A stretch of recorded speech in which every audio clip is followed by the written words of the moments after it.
Good evening, ladies and gentlemen. Welcome to analysis again, and this is Real Talk with Maurice Omondi. So, guys, today we want to discuss and analyze Raila Amolo Odinga's tour in Nyanza.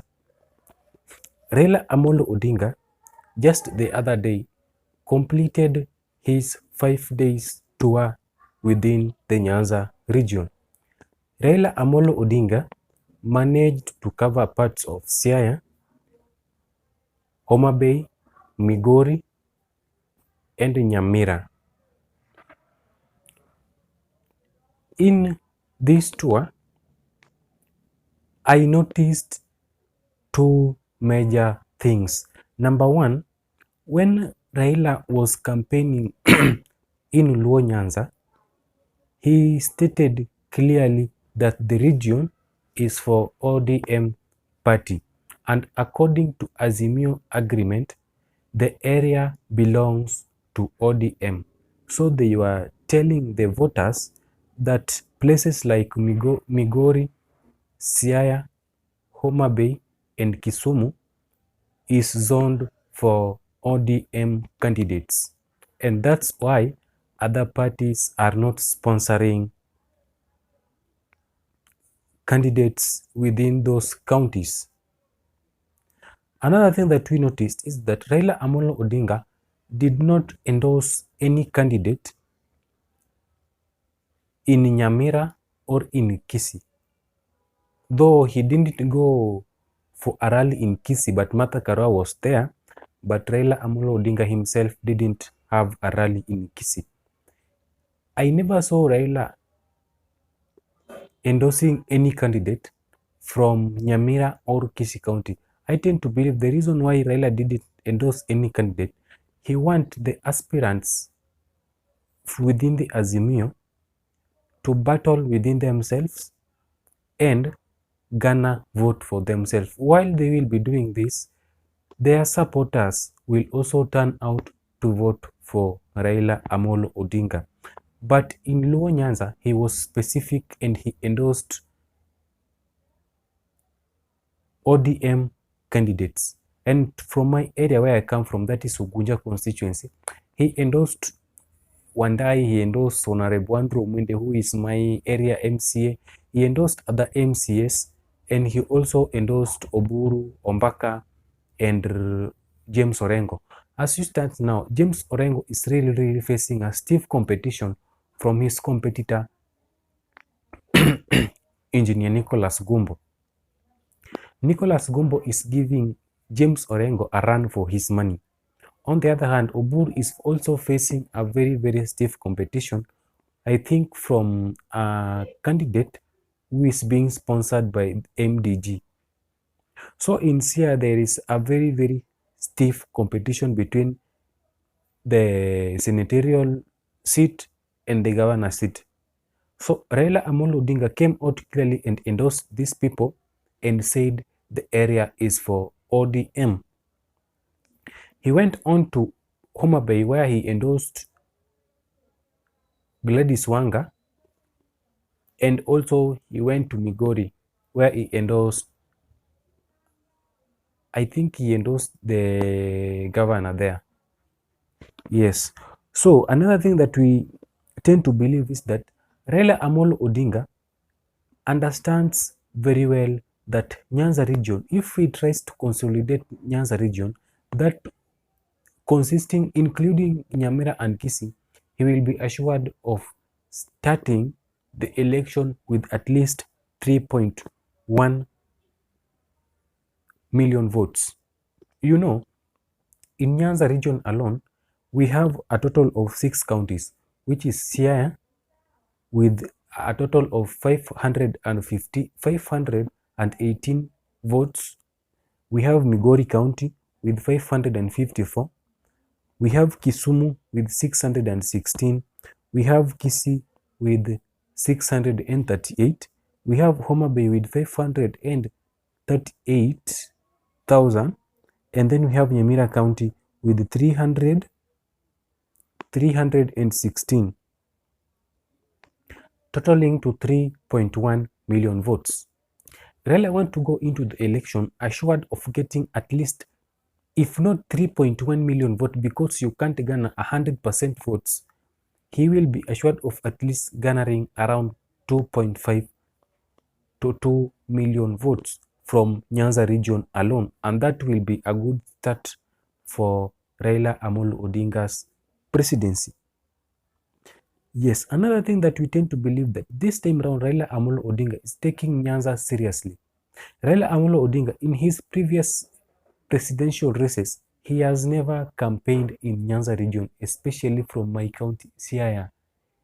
Raila Amolo Odinga have never campaigned in that area. He always send his people, like say the government, the aspiring governor would have go and mobilize people, talk to them to vote for Raila Amolo Odinga, but you will never see Raila Amolo Odinga coming to the ground asking for your votes. But this time around, Raila Amolo Odinga came himself and talked to the people to turn out and vote for him. And from the turnout that we saw and the energy the people of Nyanza have right now, it's clearly 100% sure that those guys are going to turn out and vote for Raila Amolo Odinga massively.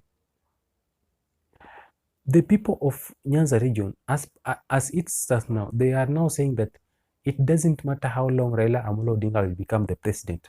What they need is just to see Raila being a president only even for 2 days. That's the thing they want, nothing else. So, in this our analysis today, we want to try and analyze the reasons as to why Raila Amolo Odinga decided to tour Nyanza region for 5 good days. It has never happened before, but this time round, he toured Nyanza region for 5 good days. Our number one reason, I tend to believe Raila Amolo Odinga went to Nyanza region to try and bridge the fallout after the nominations. You know, during the nominations, people think that the nomination of ODM party was not fair. And ODM candidates who won the nomination are really facing it hard and finding the ground hostile for them. So now Raila Amolo Odinga went to the ground to try and bridge the fallout between those who won the election and those who failed, so that they can work together to consolidate the votes for Raila Amolo Odinga, to avoid splitting votes and to avoid voter apathy. Yes. Another thing that I tend to believe is that Raila Amolo Odinga went to Nyanza regions so that he can assure his people that the presidency of 2022 is theirs. You know, Raila Amolo Odinga people always believe that, supporters always believe that Raila have always won the presidency, but he has never been declared the winner. So this time round, with the this step and the system around Raila Amolo Odinga, the supporters seeing Raila Amolo Odinga being supported by the president and other prominent people in Kenya give them an assurance and the energy to come out and vote 100%. So Raila went there just to assure them that the presidency is theirs. The only thing remaining is the votes.